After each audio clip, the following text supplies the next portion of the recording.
before we start officially, I just want to say, no, before we start, I want to say this is the monthly meeting with Pacifica Network, and I'm Stephanie Schubert.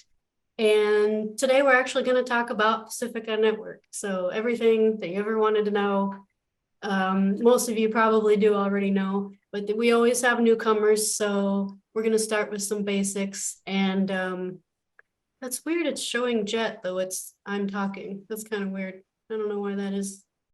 It's not your fault, Jet. Maybe I should show the other view just in case, because I feel like that's awkward if it's showing him but not me. Okay. There, we'll just do that. Okay. Yeah, we're gonna talk about Pacifica Network, and Jet puts himself on mute. Would that help? he's on mute. Yeah, I'm not sure what. Must be a weird glitch day. Oh, for those who are joining us, our meetings can vary from like 5 to 10 to 15 people, but we usually get a big crowd that likes to watch online afterwards. So if anyone ever wants to give a presentation, just know that you always will have a bigger group than it looks like. And on that note, I want to say thank you to all the regulars here who give presentations. It's always just so lovely. It's very nice, and we all benefit from it.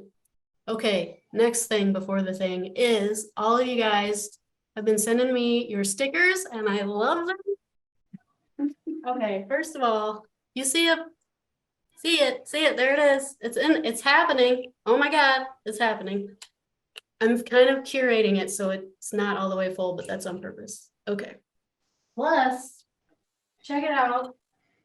More stickers. All these stickers. This sticker's in the mail every day. It's like Christmas every day. Oh, Ursula's holding that one. We have so much fun opening these. Oh man, keep them coming. Yeah, they're great. So I have to get like 3 more of those boards. And I'm really enjoying it. So thank you guys. It's so good. Make it rain. Okay. Now it's messy. Some people even send us like 5 in case we accidentally flush it down the toilet, or I don't know what, but it's really thoughtful. Okay.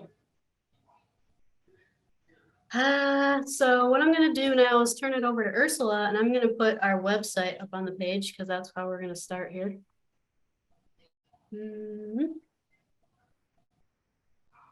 There, and then it shows Jet in the corner. That's so funny. You're just a star, Jet. Okay. But it'll be Ursula's voice.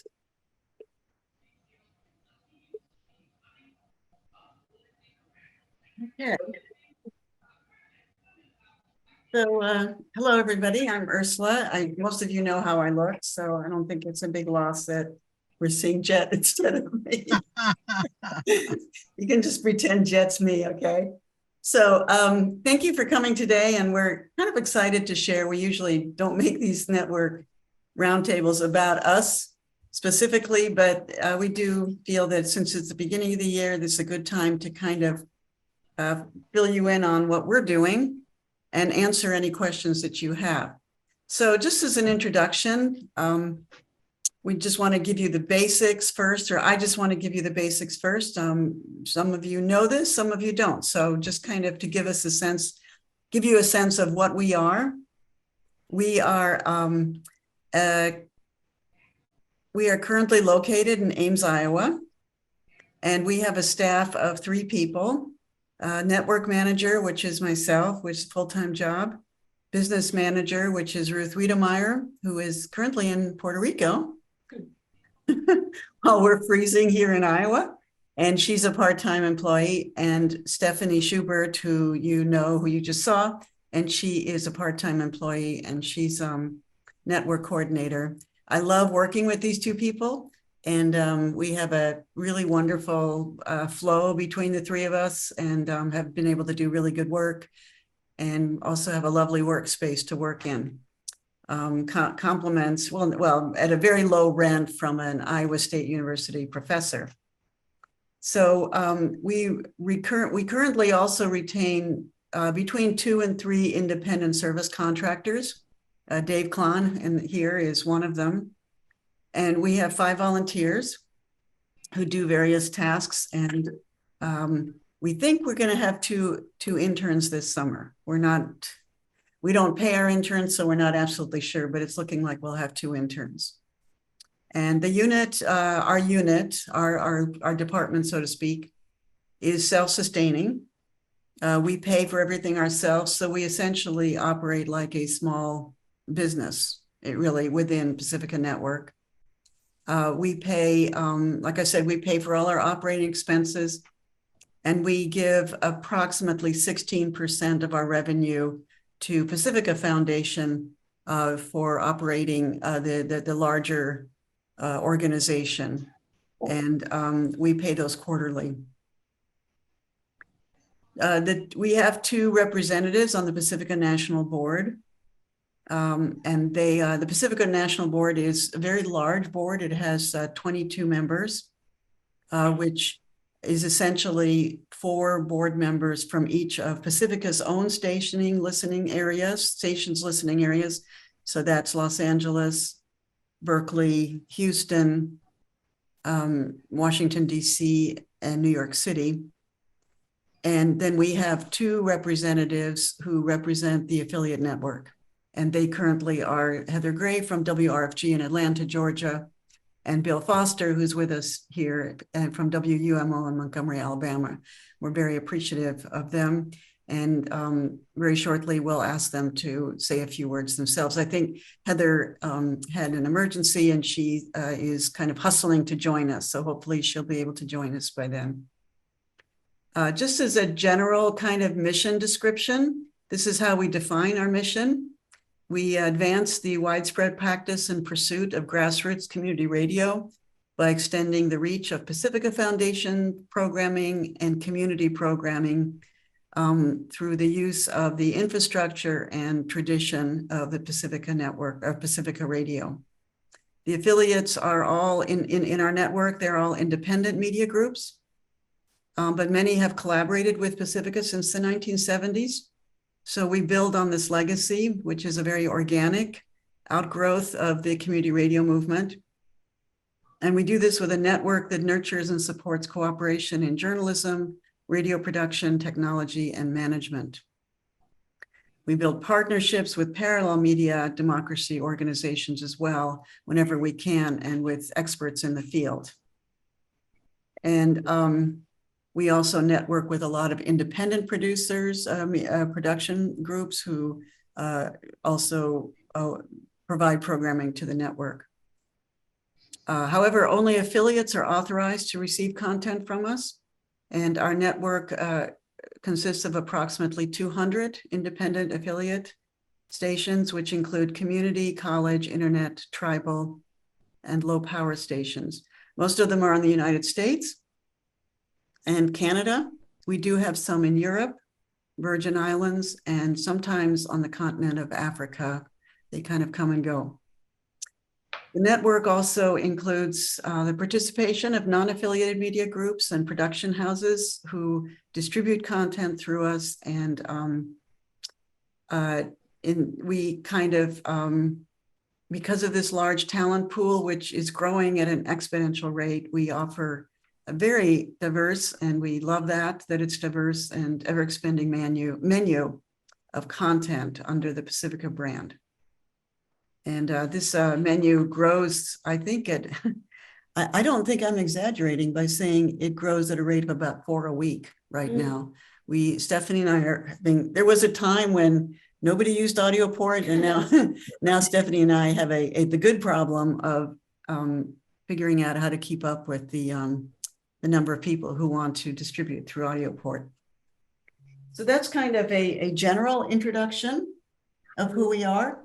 I'm going to pass this back to Stephanie, and she's going to talk a little bit about specifics of how we actually consciously, what our conscious plan is to build the network and to make it work and make it live. So I'm going to move over. Switch. Make it work. Project Runway fans. Okay. Let me get out of this, come back to me. I'm gonna try this again and see who shows up. Oh, now it's Paul showing up. I don't know why, it's some kind of round robin that's going on today. Oh, Sharon's here. Hey, Sharon. Zoom. Yeah, okay, so I'll go back to gallery. And then I'll go back, oh, there's a chat. Do we know how many low power stations are affiliates? Ooh, good question, Davey. About a third. About a third of 200. A little bit more than that. A little bit more than that, okay. Now I'm gonna share again.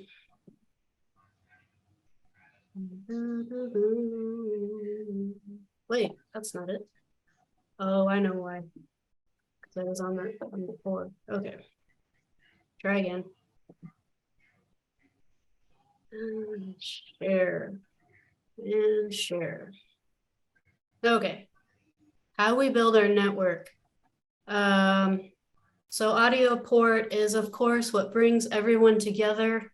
It's the crowdsourced database that everyone shares into and takes out of, where people can download streaming content from Pacifica affiliates and independent grassroots production groups under our brand. And we also stream Pacifica's live specials.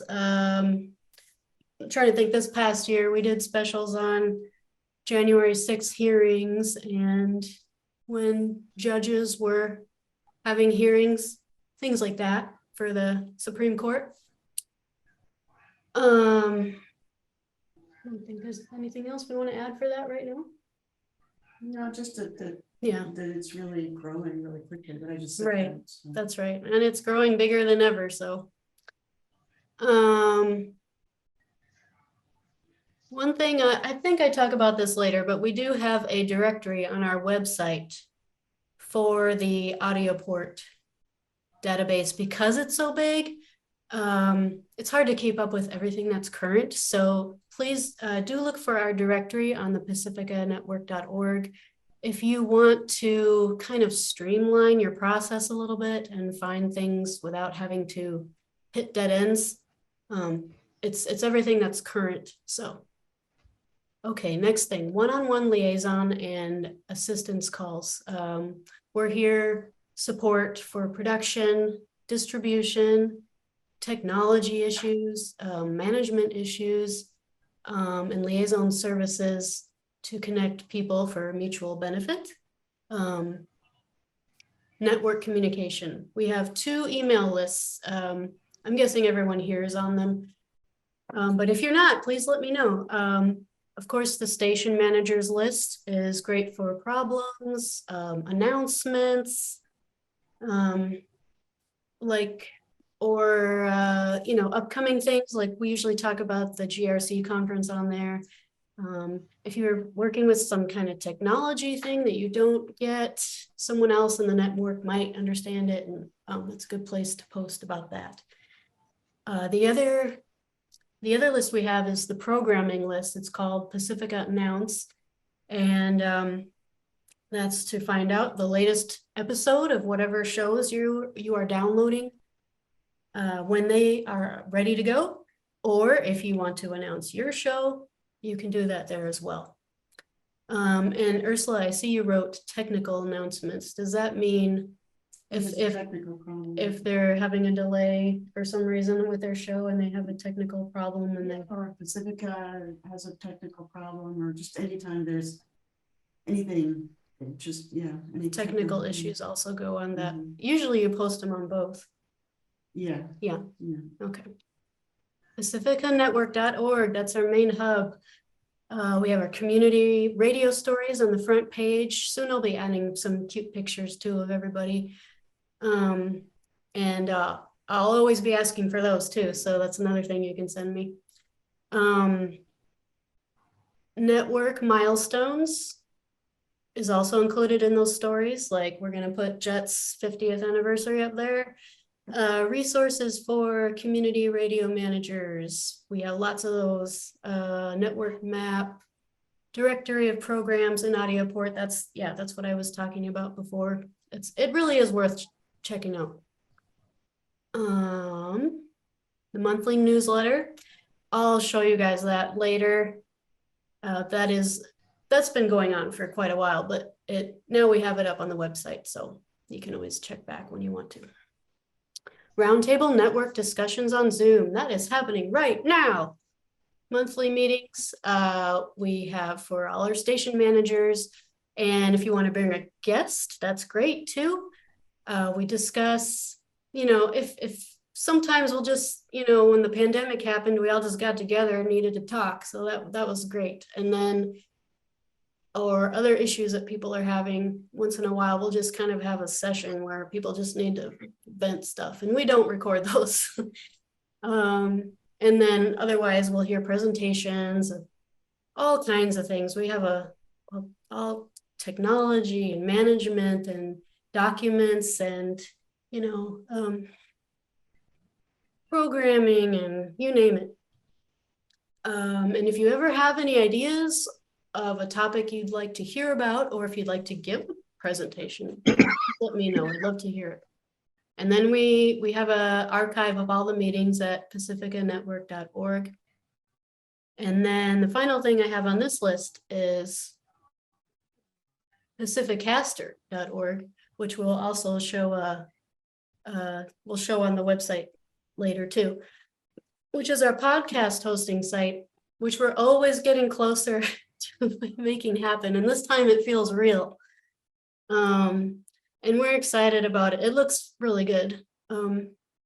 So we'll have a website where we can have all grassroots content, and then you can connect to, your iTunes and your Googles and your other sites too, so we can be part of the larger picture while also keeping our own sense of family of who we are. And then we're planning to have training sessions for people who want to join. So with that, let's see, next section, that's still me. I'm going to exit out of this. And then I'm going to go to this again. Ursula mentioned before who we are. Now you can see who we are. So, oh, now I see Bill showing up in the corner. So hey, Stephanie. Yes. All we're seeing is a file browser. We're not actually seeing any slides. Is that right? Or at least I'm not. I don't know about others, but I'm just seeing a list of files here. Dang. Okay, let me try something. Yeah, likewise. All right, I appreciate you telling me that. If I do, okay, I think I know what to try here.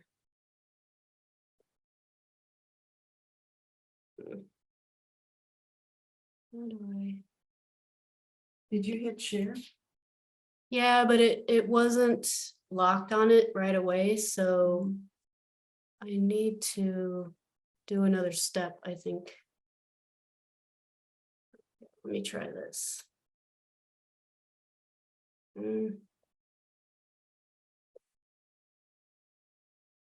Okay, take two. Is that better? Yes, perfect. Okay, fantastic. Okay, here we are. There's Ruth, who is in Puerto Rico still, and she's our business manager. And there's Ursula in the middle, and there's me on the side. And Ruth is obviously the cool factor. She's always cool. She never looks at the camera. And then down below, we have John Almella. He's the National Technology and Compliance guy. He's in New York. Otis McClay, he's the coder behind AudioPort, and he's always troubleshooting things and happy to help out. He's in Austin, Texas. And then there's David Klon, who's with us today, and he is back in Wisconsin. Madison. Yeah. Was in Minnesota. David has a couple of radio stations that he has supported, and as well as working with us. And Nitin Gadia is the webmaster for Pacificaster. He he's done a really nice job of making it just really inviting. So we'll be happy to show you that soon. He's in New And York. he is in New York. Thank you. And Jeannie Hopper is our liaison between us and Nitin to help us understand some of the language that he's talking and help. She's very good knowing what we're about and also helping make the vision of what we want. So she's also been very helpful, and she's also New York. And going to get out of this guy. Stop. Okay, what's next? I think you pull up the map now. About the AOA. Oh, the AOA. Let's see, is Heather here yet? We're still waiting. You talk about the AOA in slow motion? Yeah, let's talk about that because Bill. Because Bill needs to go. Do you prefer Bill or William, by the way? I've heard you referred to as Bill.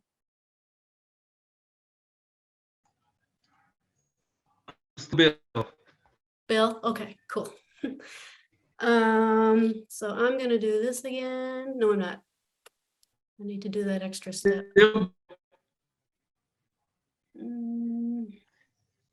Breaking up a little bit, Okay, but Bill.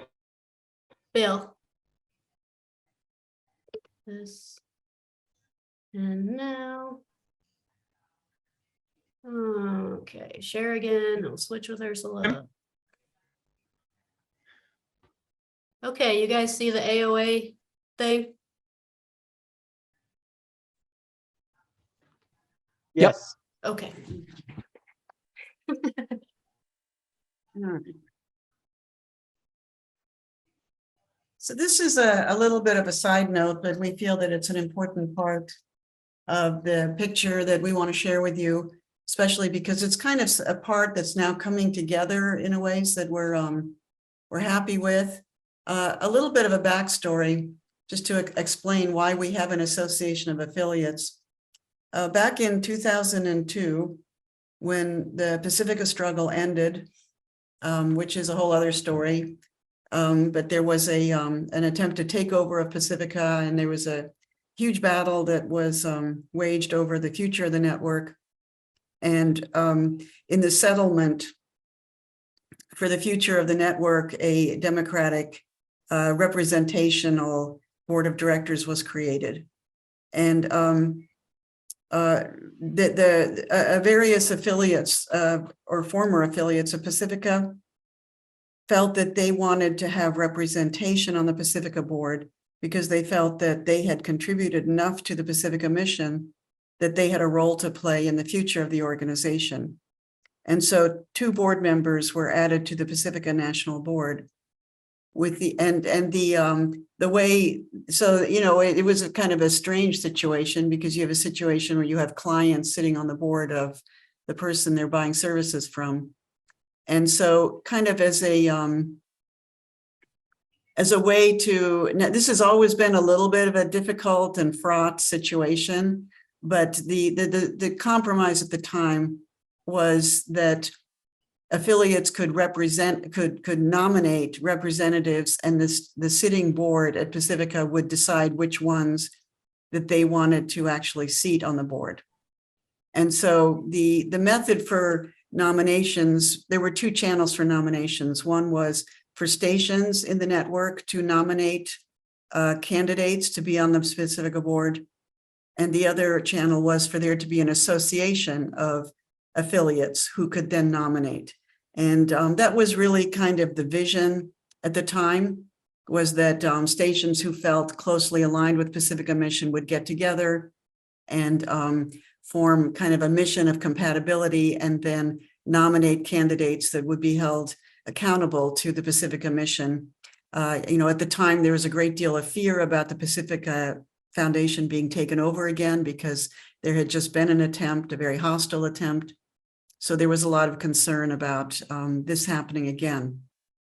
And so, but the folks who kind of put this together, once it had been put together and codified in the Pacifica bylaws, they kind of lost interest in the whole process and never actually formed an association that really became any sort of significant organization. And it kind of fell by the wayside. And so it always kind of remained a little bit of a complicated issue about how affiliates were nominated. They were often recruited by factions on the Pacifica board as swing votes instead of really with the intention of representing the affiliate network or the affiliate unit that we were. So it was always kind of a difficult situation. And this was finally addressed about 3 years ago by Robin Collier, who was the board member at the time representing the affiliate program. And he finally formed an association, and he called it the Association of Affiliates. It is a, and so this is now kind of has been slowly developing in kind of an organic way. And he defined it as an association of affiliates as per the PNB definition of any group of affiliate stations that have joined together and have adopted bylaws and have the membership limited solely to affiliate stations. The Association of Affiliates, that's what he called this group. It is an incorporated 501c3 corporation, and it's registered in the state of New Mexico because Robin is in Taos, New Mexico. So he registered it in that state, although I see here it's in Santa Fe, which I guess is the capital of New Mexico, I think. So I'm showing my ignorance here. But anyway,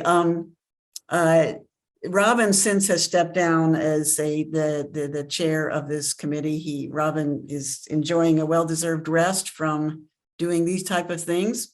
But the Association Affiliate goes on. They do have an expressed mission, which is to sustain and further the field of grassroots community radio through the Pacifica Affiliates Network activities as seen fit by its participating stations, and to support the furtherance of Pacifica Affiliates Network program wherever possible. It is compatible with and supports the Pacifica Foundation. A complete statement of purpose can be found below, and that's somewhere else. And one of their primary activities is to seek to identify members of the Pacifica Affiliates Network who would accept nomination to serve on the Pacifica National Board. This is an extremely important function. It's hard to see its importance from the outside, but for those of us who are working here as staff, to have two board members who actually feel accountable to the success of the affiliate network can make an incredible amount of difference in terms of what happens to our program. So we take this very seriously, and really, really appreciate that the Association of Affiliates is really a good faith effort to try to genuinely support the program. Okay. I thought while you were talking, that wasn't. No, see your face. So anyway, can you put it Oh, back sorry. up real quick?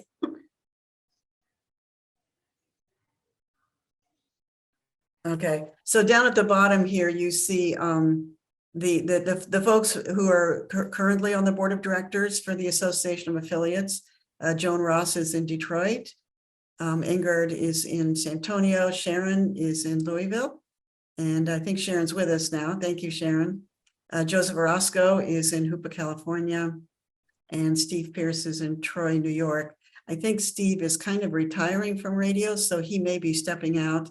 And my guess is that they probably could use folks to either be on the board or be involved with the association in some other way. So as you can tell by their mission statement, Robin intentionally kind of left things open so that their function is not only to nominate board members, but to also possibly do other types of activities to support the affiliates network at some future date if necessary.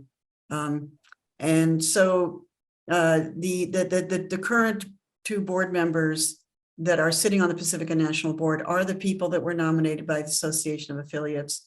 And I'm extremely comfortable with that because I know that it's within a structure that really has accountability and a lot of goodwill in the process. And that's not always a given, as we know, all of us know that. And so I feel that the conscious effort to do this and to work in cooperation with the affiliate program is really not only gold, it's just so valuable. And it's also consistent with the way we've been doing business in general in this program, in this network, and we just really would like to keep it that way.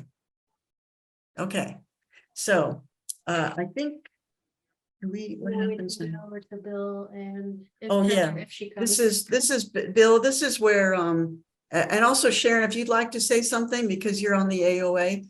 But Bill, I know you might have to leave a little bit earlier, so we were thinking you might want to just make some comments. We know this is not, you're brand new at this, so we don't expect you to be an authority on the Pacifica National Board, but it'd be good for you to introduce yourself and just, say a few words about this.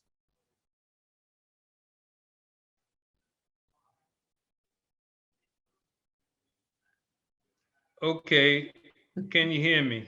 Yes. Okay. I appreciate this opportunity.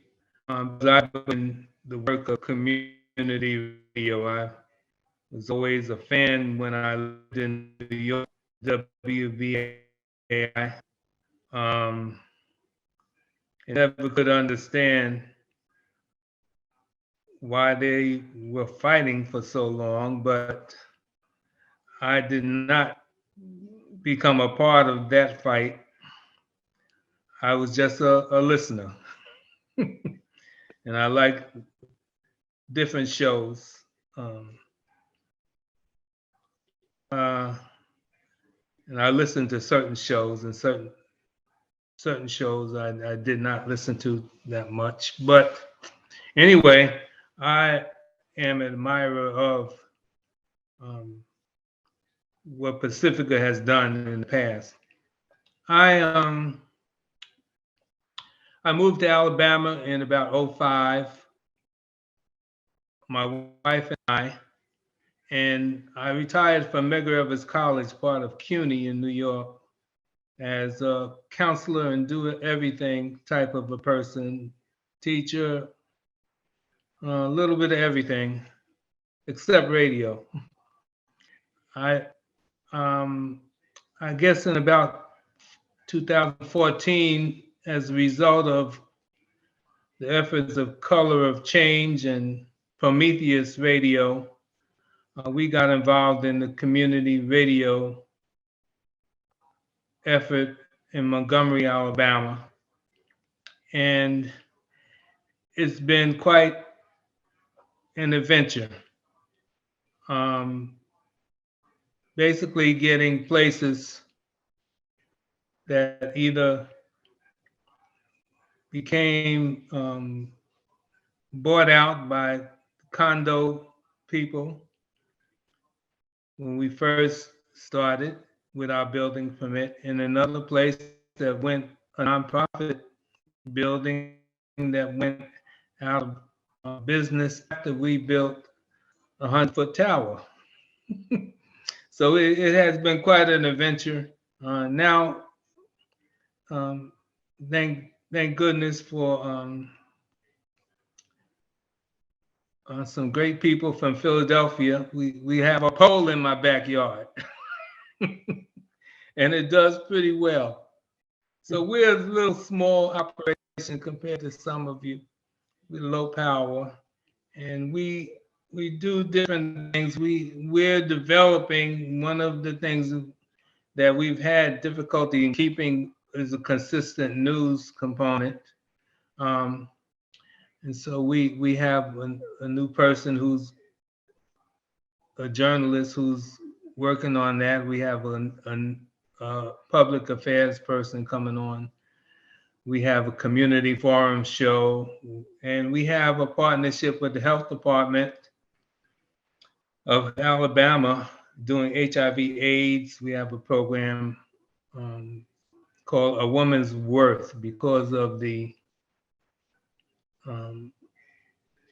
problem with HIV/AIDS spread among the female population in Montgomery. So we have that show, which is a partnership with the Alabama Department of Public Health. And so we're moving forward. You know, we do democracy now early in the morning, so that our Alabama supermajority people going to work can listen. And we do Sojourner Truth and a couple of other Pacifica shows. During the pandemic, Noise Filters was very helpful. It was, it was, it was very good for us. And then we do the Civic Cyber program with the young guys talking about different issues in the community. So we're developing. We're in development stage right now, and we have a couple of new things coming on. We're in the Bible Belt, so we do a lot of I call it jazz, Christian jazz, positive music, movement music, that kind of stuff. And so we're moving on. We're developing, and so I think that the idea about the affiliates is a noble idea, particularly when it comes to Black radio, because Black radio has been under attack for the past decade at least. So many great stations that were part of the civil rights movement are gone. I mean, not a part, but they did a lot of great work and contributions to the civil rights movement. And so we're in a new era, and we're trying to address that part of the community. We have a problem in Montgomery of gun violence. And we have a governor who brags about Smith & Wesson owning her Smith & Wesson. We have a problem with young men, Black men getting killed in Montgomery and Birmingham, and Mobile, Alabama, and even in the Black Belt. So we try to address some of those issues in our community forum programs. And so we're looking at doing more and more local issues that confront particularly the African American community. And so when the idea about serving on the national board came, you know, I'm just here to serve. I'm not interested in those political things as far as, although I am a Democrat, I'm on the state executive Democratic committee because that's what's needed in Alabama. Some people who are willing to register people to vote in a place where it is very conservative and very, I'll just say conservative and racist. Okay. And also with the board, it's my opportunity to serve, and I appreciate being elected to it. And that's all I'm here for. I'm not a socialist. I'm not a communist. I just believe in freedom. People having a better quality of life. I'm not into that because I just find that those political stances and all of that don't get anything done where we are right now. So I'm not into that. And so, but I'm into the idea about the affiliates serving their communities, and I think that it's a noble type of idea, and I'm here to support that. I find that they do a lot of bickering, and I don't understand it, but I'm not here to do that, and so I look forward to working with you in terms of uh, advancing the idea about affiliate and the face and all that, the growth of community. I think that right now, with all of this podcasting and all of this stuff, that move is very exciting, and I'm very interested in advancing the association and the operations staff so that these things can get done. So that's why I'm here. Okay. I'm still Bill. Thank you, Bill. Appreciate it. Thank you. Oh, Yeah, thank you for serving. We look forward to working with you. And it's really great to have a excuse to get to know you. So Sharon, do you want to say something real quick before we move away from the, I just really encourage all of you to connect with the Association of Affiliates. I think it's a great project, and has real great potential for the affiliate network to nurture this type of thing. You want to say something, Sharon? Sure. Yeah. Thank you, Ursula. And Bill, thank you so much for serving. We really deeply appreciate it. Glad to have some representation we can trust on that crazy board. I don't know what's going on there, but I'll be really interested to hear. But we really appreciate it. We know your heart and your mission is in the right place to help community stations. It sounds like you have a really interesting station down there in Alabama. I'd be super interested to learn more about well, we're that. trying. Yeah, I know. We're trying.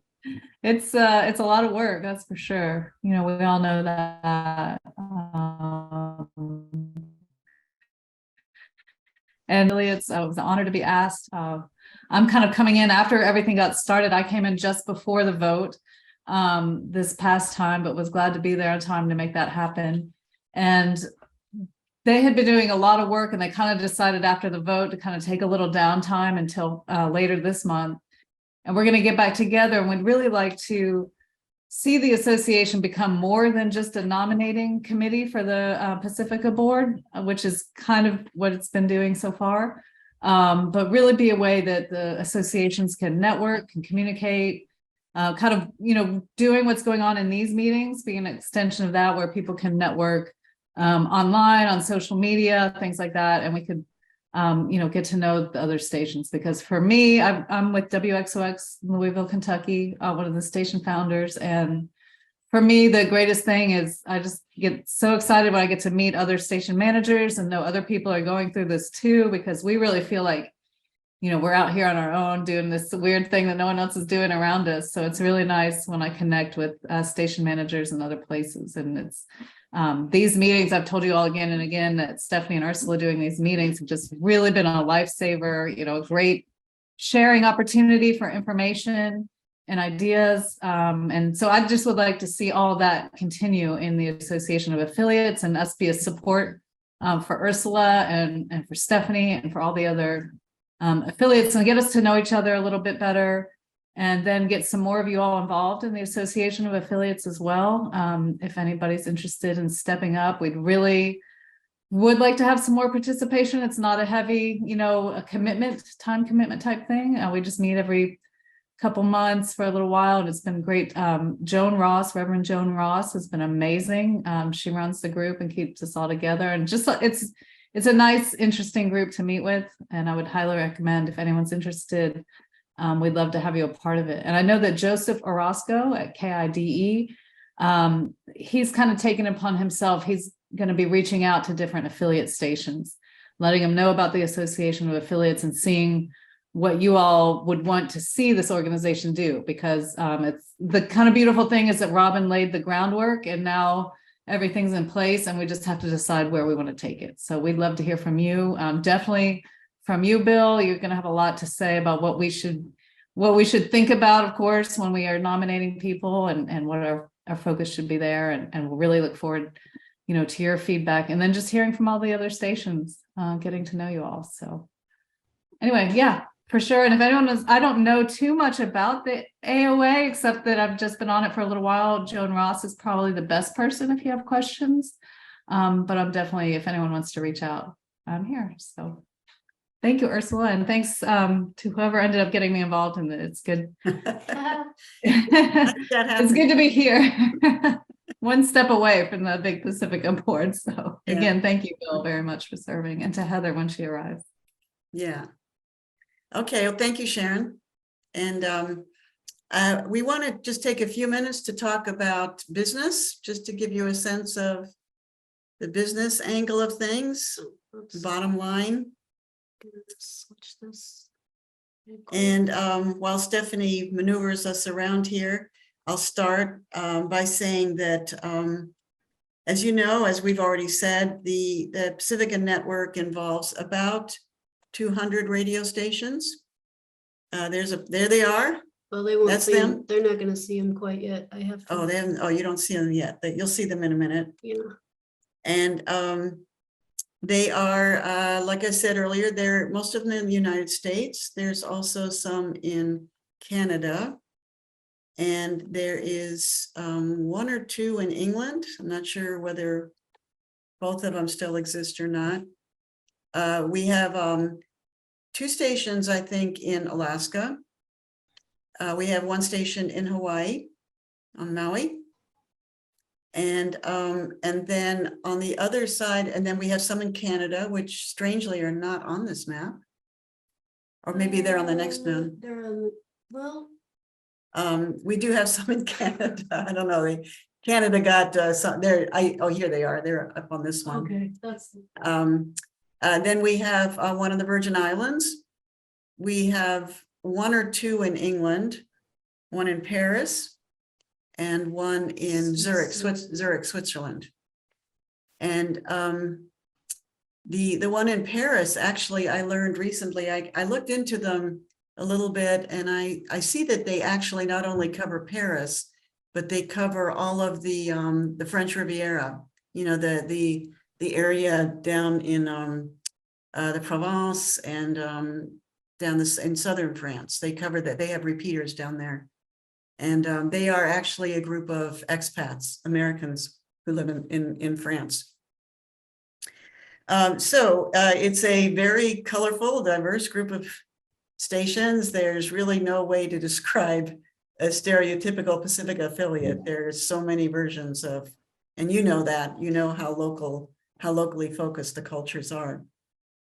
A few more facts about our business. We are growing at the rate of an average of about 1 new affiliate a month.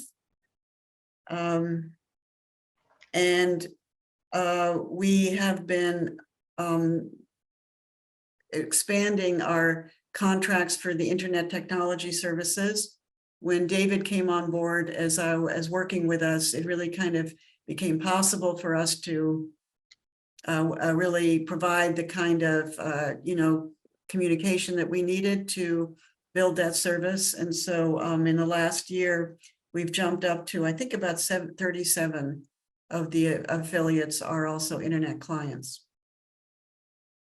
Internet service clients. And these again are the a reporting service, the archive service on the website, and streaming and various other amenities for affiliate websites. Our budget is our projected budget for this year is $252,000. And usually we come in pretty accurately at that, where we budget pretty tightly to the wire and usually come in pretty much exactly what we budgeted. Our revenue, we are shooting for 252,000. To be really honest, in recent times, we have not actually met that. And so the end of the year, which for us is August and September, are always kind of a little bit of stressful times of the year. The reason, to be really frank, the reason why we don't go under and we stay in the black is because a lot of affiliates pay for the next year in advance.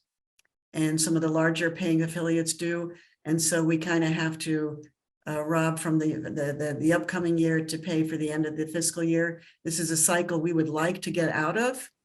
And we plan to, and we're working on pulling ourselves out of that cycle because we'd like to go back to the good old days where we would have about $50,000 in reserve funds, which is really where we should be. And we shouldn't be using next year's funds, but it's a process.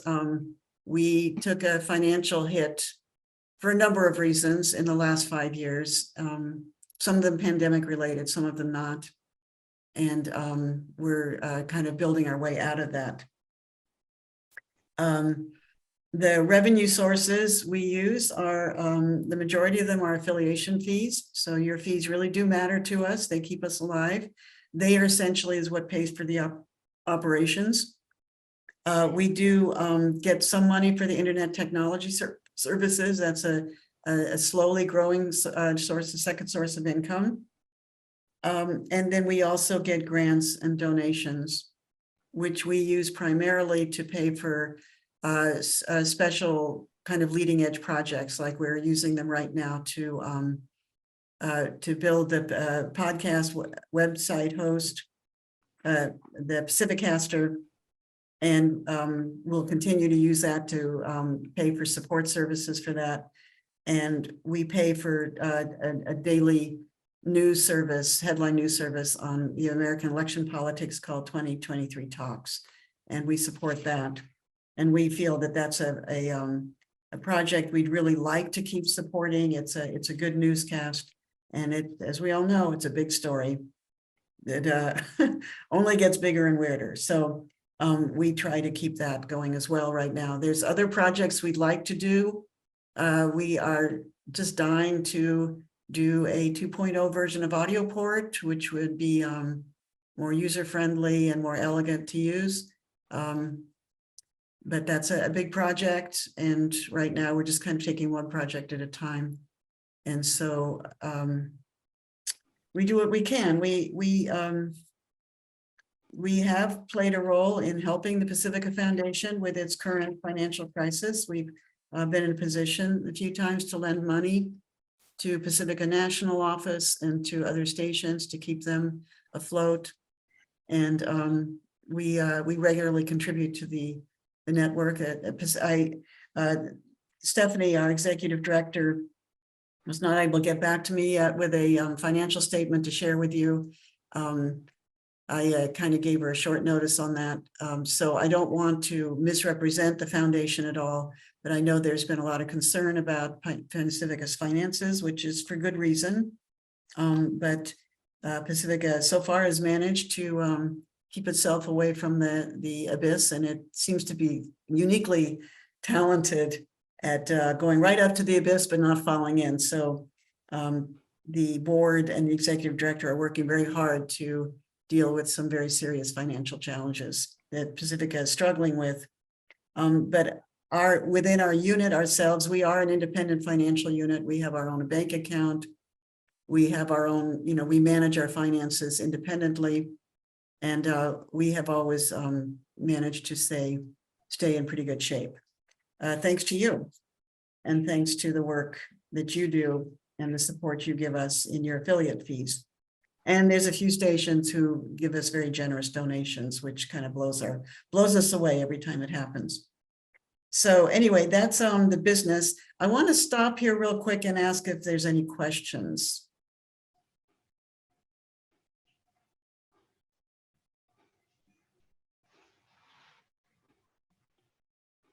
Okay, no questions. All right, in that case, we'll keep barging ahead here. We know we don't want to take up too much of your time. Stephanie and I are kind of going to do the last part here now, where we talk about just a look at some of what 2023 holds and projects and plans we have. I think, Stephanie, you're going to put up a thing, right? Yeah, I think I'm gonna start with the newsletter. Okay. Well, why don't you start with start with Oh, this first, yeah, with so that we the- can kind of go over what's, yeah.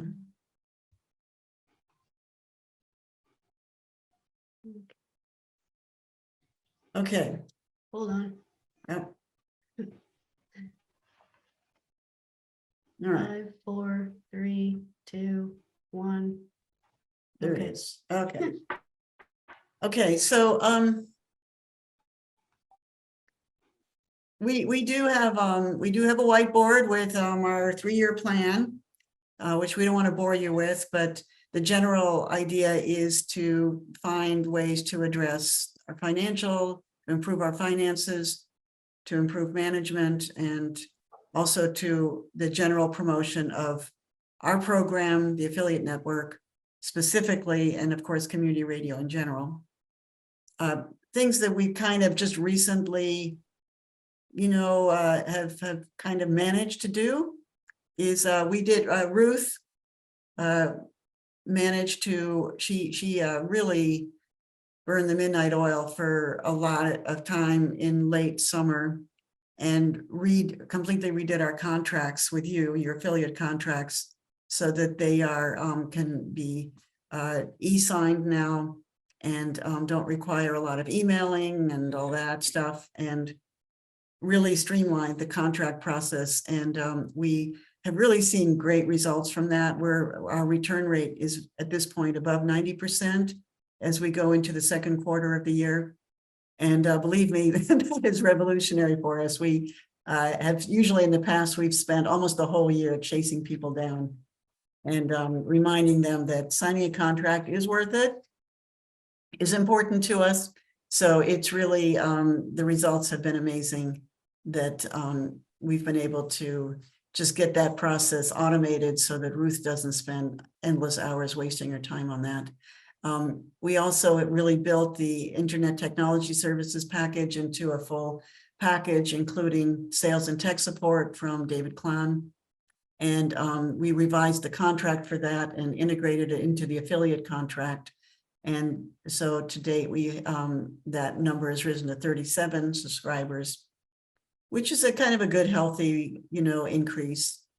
And it probably will continue to grow. And we put the newsletter on the website, Yeah. which Stephanie's going to show you. Yeah. And then we create an online store, which Stephanie's going to show you. Yeah. And we established the beginning of a really good working relationship with the Association of Affiliates. So Stephanie, I'm going to shove this over to you. Okay. And let you do those two things, right? Yeah, I'm just looking at the chat here for. Okay. So you want me to show those things now? Yeah, why don't you What show the said? newsletter on the online store, since we All right. talked about those. All right, we'll do that. Just real quick, so you can see what they look like. Think here.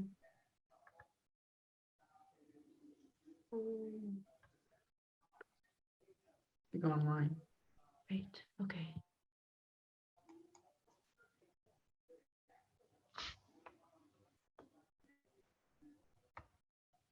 Sorry, I got stuck.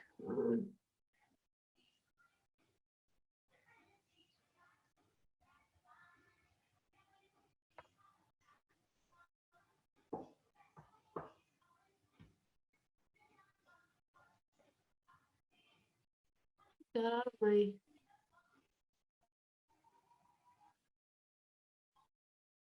I had them all set up. Okay, hang on.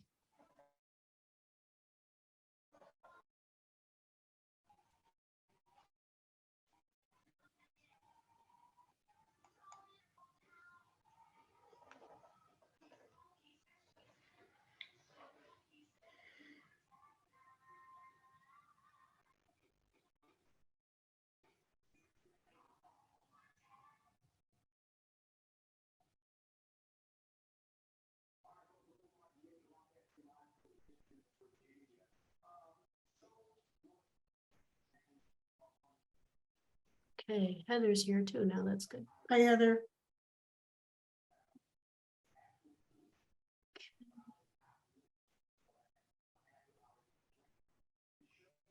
Okay, real quick, this is our, you can find the newsletter.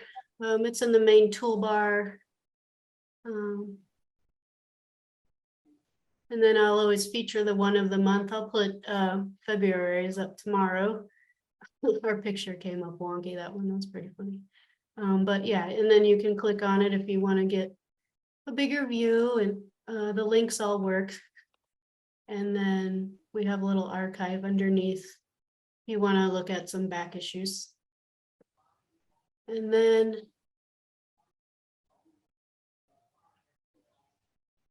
oh, right.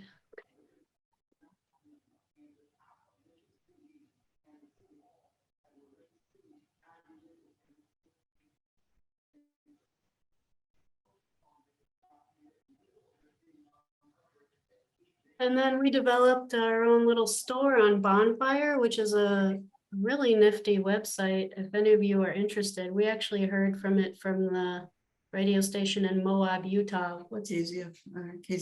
KZMU. And there's another roundtable about this too, if you want to learn more how to do it for yourself. The good thing about this website is that they do the fulfillment, which is the key to what makes this. Yeah, we don't so have useful. to, we don't have to sew any shirts or send any shirts. We just get the money once we put our design up. It's really nice. Scroll down. I want to see the whole store. Here we go. So far we just have one design, and thank you, Sharon, for buying a couple shirts. That was awesome. We got our little dove, and then we have it on rainbow or black or white. And then they just send us a check every once in a while. So it's fun. Yeah, one thing we wanted to invite you to, if you would like to put your t-shirt on this site, then we'll split it with you, split the profits. So it's just another place for you to put a t-shirt design from your station up. And also if you would then like to start your own, page where you get all of the income, we certainly would help you do that. But if you want to put yours on here and split it with us, we'd be happy to do that. I think it would be fun to have other stations on here as well. Yeah, that would be cool. We found them really good to work with. They've been very helpful. Super helpful customer service. They're very friendly. How does the money split work between Pacifica and Bonfire? Do you remember what it was? So it depends. You can set the price for your own shirt. Basically, we went with. Oh, right. I see what you're asking. Do you remember what percent they take? Let's see. I can get back to you about that, Jet. That's a good question. But whatever the price split is, if you want to raise your price, you can to get more money, kind of depending on what you think. But also, it depends on if they do fulfillment on an individual basis, they take a larger cut than if you do it on, say, like on a quarterly basis, where they add up a bunch of things. They wait for a certain number of printings of something before they send them out. So can you So basically it's more efficient to use them as like pledge premiums as opposed to just single sale type things? probably, I mean, we're not in a position to do that because we're not a station. But I think, yes, when we talk to KZMU, they tended to talk about it in those terms. Because it was most beneficial to them that way. Yeah. We just don't do it because, that's not the type of operation we are. Can you put your email in the chat, Jet, and then I can email you more about that. What's next? I know, let's go back to the sheet, the page. Oh, okay. No, to this page. Oh, gotcha. Hmm.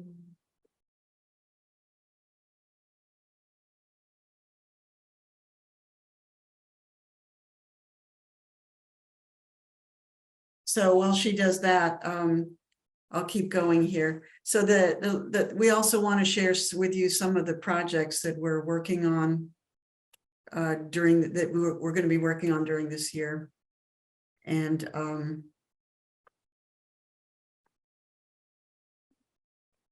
watching this happen is amazing. Finagling. Very Okay. interesting process. Okay, so what we aspire to about 10 new affiliates per year. We're looking for, and in general, we're looking for about a $30,000 increase in our operation income for our operation, which would really help move us out of the range of kind of having to finagle at the end of each year, and to start rebuilding our cushion in the bank. So we're looking. I don't think we'll have done that within this year, but within the next 2-3 years, we'd like to bring the level of our income about $30,000, so that we're in a kind of a safe, comfortable space. And we try to add about 10 new affiliates per year. We don't have a big attrition rate, but there are reasons why stations go under. And so we do lose a few affiliates each year because the stations go under and close shop. And it's a really, really painful thing to see. We do plan to launch the podcasting website. I'm kind of hoping for March. Right now, what we're working, the website is basically built, and maybe at the end of talking, you can show this to you so we don't break it up too much. Sure. But the website is basically built, and it looks nice. Nitin's done a really good job. And according to him, it has the player of the future. Yeah, it's kitchen. And so, but right now we're working on the contract part of it. We're working with a lawyer to, and thanks to Sharon's help, we found somebody who can help us make the contracts for the website. And so we're really close to launching the website. And the website is built kind of on the structure of AudioPort, which means that it's network based. And so access to the website is being designed so that it goes through your stations. And then, of course, we anticipate there'll be independent producers too, which we get in AudioPort, who go directly to us. But the majority of the content, we hope, will be coming through your stations and through your management system, so that you're providing the kind of filter that we want to curate the website. And so it's going to be kind of a group curational project, the way AudioPort is. And I'll be honest, if we hadn't built AudioPort, I would not have had the courage to do this. But I believe in this network. I trust that people, we know what we're doing, and I think we can do this. And the whole goal is for the website to really be a host that is branded as, grassroots community content. So we'll see how it goes. We don't expect the website to grow real fast. AudioPort, sat unused for at least 3 or 4 years before people started to really use it. So this will probably go a little bit faster because people are used to working online now, which they weren't when AudioPort was built. But still, we understand that there's a curve here in terms of people using a new facility. And we hope that we'll be able to employ Jeannie to work with stations to kind of figure out how they want to use the website. So that is really coming around the corner. We've been working on that website for about 5 years. It started with a grant from Reverend Ross from Detroit.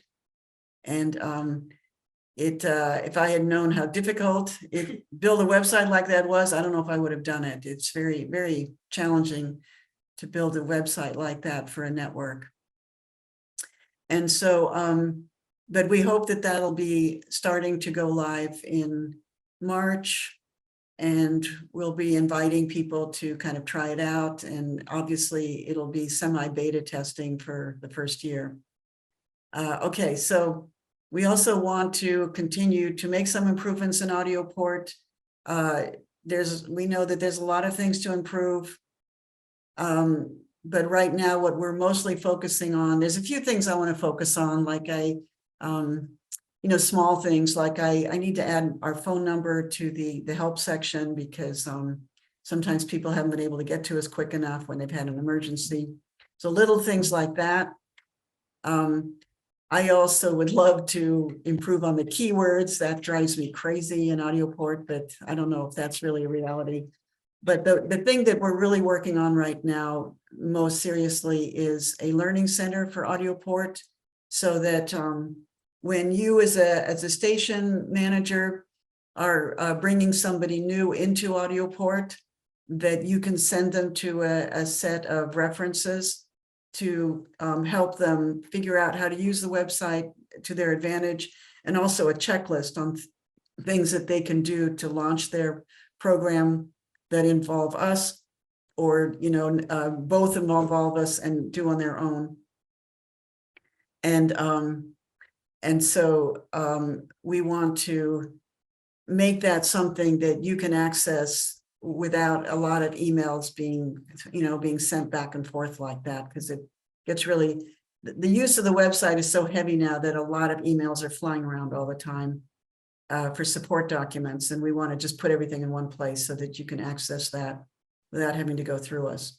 So that's something we're working on right now, and hopefully we'll have up relatively soon. We do want to have an AudioPort 2.0. That's not this year, but we do constantly kind of make notes on what we want the new AudioPort to have, and certainly welcome your feedback on that. And that is a project that once we raise our income, we do want to launch. And the website works great. Hats off to Otis and to Pete, who built it, and Sean Ewald. But it does look like it was built when it was in 2003, and we'd love to have it be a website that is more current. We do want to do some educational programs and are looking for ways to monetize that, because we need more money at the affiliate network in our office. And we're thinking particularly about a program for news training and podcast training that we could make like an online educational course that we could promote and sell.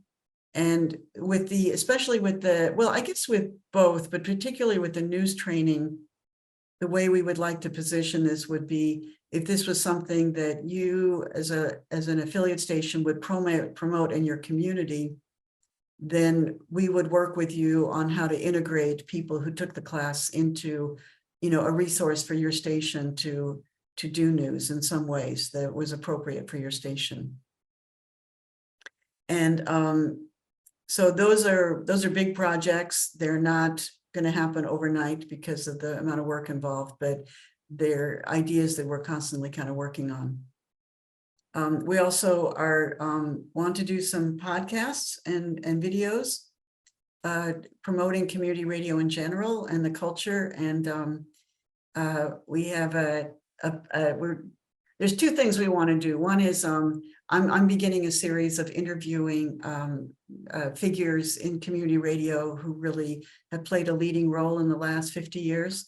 A lot of these people are either retiring or passing away, and want to get some of these people recorded before they leave us. And so we're starting to do those interviews. And then we're going to do the 2-minute tours. You want to describe the 2-minute tour? Yeah, we talked a little bit about this before. I think we're getting closer to doing it. We're going to basically kind of show off your station kind of in 2 minutes. And then in that tour, you can also share some behind the scenes things that maybe not everyone knows about every day. We're going to start with our office, so we can give a model for everyone to follow. And as we upload it, then we'll we'll combine other people's 2-minute tour with an interview with us. So it's another way for stations to get to know each other. Yeah, so what, I mean, we have to do it to see how it's going to work, but right now the working model is, for instance, we would ask you to do a 2-minute tour of your station, just using cell phone, nothing, no big production, and have that done. And then we would do a Zoom call with you where we would give an introduction to your station, Stephanie and I. And then we would ask you to, you would be there too. And we would ask them for you to give that 2-minute tour of your station. And then after the tour, we would ask you maybe 3 questions. And the whole thing would probably last about 5 minutes. Yeah, we'll probably put it up on YouTube. Yeah, so the idea is to just create a bunch of fast and really enjoyable promotion of not only your station, but community radio culture, because, you know, having visited a lot of your stations myself, I mean, it's impossible to describe how diverse and colorful the whole scene is, and the culture is such a delightful culture. And we're hoping that these 2-minute tours will kind of express that. And just make more Americans aware of this cultural treasure that we have in our country that just keeps flying under the radar. And I'm going to have Stephanie show you the Pacificaster in just a second, but just the last thing is we're always working to develop partnerships with organizations. Right now, we're working with the 1619 Project, and you know, always looking for other groups that I think, you know, Heather has initiated projects of working with, you know, political prisoners, organizations that deal with that in this country. And, you know, and we work together with this radio station in Ukraine, Kraina FM. They, you know, bring us information from Ukraine. So we're always looking for, you know, parallel organizations that we can do projects with. And so before we end this presentation and maybe ask Heather to say something and kind of get your responses and feedback, Stephanie, real quick, is going to show you the podcast hosting site, the Okay. Pacificaster. All right, I'll do Okay. that. Okay. All right, I'm gonna do a little finagling here again. All right, well, we got a solid hour and a half going today. I know, we gotta Okay. wrap it up. All right, I want this. No.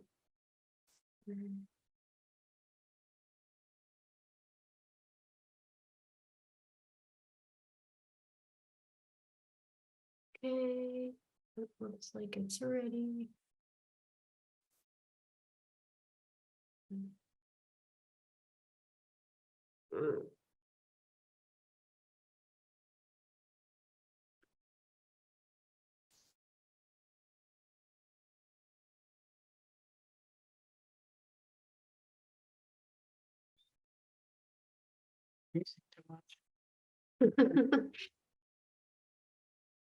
Okay, there it goes. So here's a quick little tour of our upcoming podcast site. Nitin did a nice job. It looks clean and easy to use, and it's nice big icons here of everybody's show. And we're planning to have a little mini icon on each big icon that says Pacifica. So we're all And then the icons will get small. The more shows get added, the icons will get smaller. right. They'll probably look more like this as we go. Yeah. It's split in 2 parts right now. The top half is podcasts, if you want to search by podcast, or if you prefer to search by affiliates, we can do that. So if we go to, say, Pacifica Network, it gives a little summary there of who we are. And then here's all the little mini icons down here of the social media sites you can connect to. And then Nitin is also going to connect us to iTunes and Google. I think there's going to be 2 or 3 main big ones that we'll connect to in the larger mainstream distributor podcast people. And then he's also really proud of his player. So if we go to, let's go to Sprouts here. And I have a, this is practicing, so it's just one show right now, but I'll fill it up anyway. So I have a show here with about critical race theory. So if we click on this little caret down here, it gives more information about the show. And then it has the play button here on the right. And then the little player comes up in the bottom. Oh, it's really loud. Okay, and I don't know if you guys can hear that or not, but the fun thing about it is it's always going to be playing. So even if you decide you want to keep looking at different things, that you can see the player will always be down at the bottom, so you won't lose it. So that's a nice feature. And then there's also, of course, the RSS feeds we have. You'll be able to, I don't know if I always have the language for this, but you'll be able to. Well, yeah, you subscribe. I mean, so we're anticipating that most people will subscribe through one of the bigger libraries.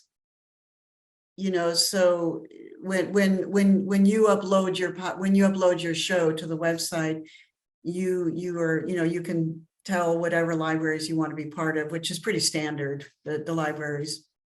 Now, according to Jeannie, a lot of times what happens is when you subscribe to Google Play or, iTunes. Say iTunes, that it's just kind of automatically you get subscribed to a bunch of other ones too, kind of minor ones, that by now is just kind of an automatic thing, which is kind of interesting. So we're assuming that a lot of people will be listening to the podcast through their phones, through the big libraries. But they also can, as you can see, there's also an RSS feed here. So they can also subscribe directly through this website. And people who have their own RSS feed, like Outcasting does, they can populate their page with their own RSS feed, so they don't have to manually add each episode. Yeah, so I mean, some people already have a host somewhere else, and but they can also put their show on this website, and once they register with the website, it will auto-populate this website, so it'll show up here too. Yeah. So it kind of goes both ways. You can either use us as a host and send your podcast out, or you can host it somewhere else and send your podcast in here to this site. So because we realize, there's people are doing all sorts of different things with, how they're going about doing this. And we're pretty much done with the website itself. The major roadblock right now is lawyer contract type stuff. Yeah, pretty much integrating that into it. And, we're kind of trying to figure out the financial part of it. We have to charge something for use of the website, because this is kind of how it'll look once somebody starts populating. This is Wings. Frida, she hired somebody for a while to do this and is waiting for us to pick it back up. But they've been populating their site.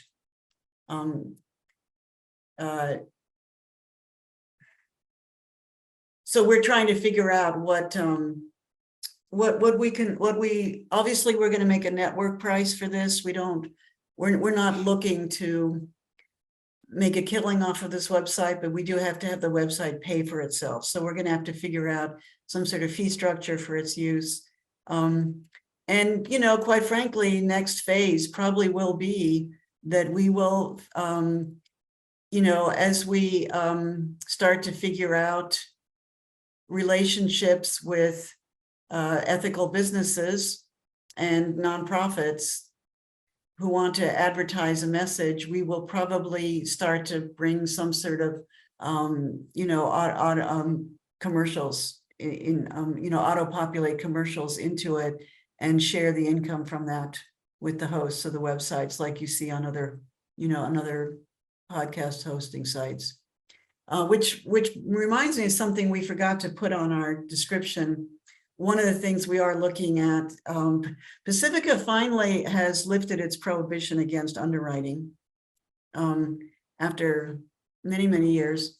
And so we probably this year will explore a joint underwriting program for the network to share profits with you. So that's something, if you do underwriting at your station, we may approach you this year if we find that's kind of like a whole new world of finding relationships with B corporations and organizations that, you know, have messages that we feel are consistent with the Pacifica mission that we can, you know, use to do group underwriting. And we'll see what happens. Back many years ago, when I was living in New York, I went to an environmental conference, and Equal Exchange was there, you know, and you know, Fair Trade Company, and they're super, super careful about their, you know, their principles. And I asked them whether they were interested in working on this, and they said yes, they would do underwriting through the network. So that Okay. is. I think we lost a couple people. Yeah, it looks like we're going pretty long. So we do have a Okay. few questions here. Oh, did we have a I question? think so. What will the podcast site be about or accomplish? I don't know if Davine is still here. Yeah, she's gone. Okay.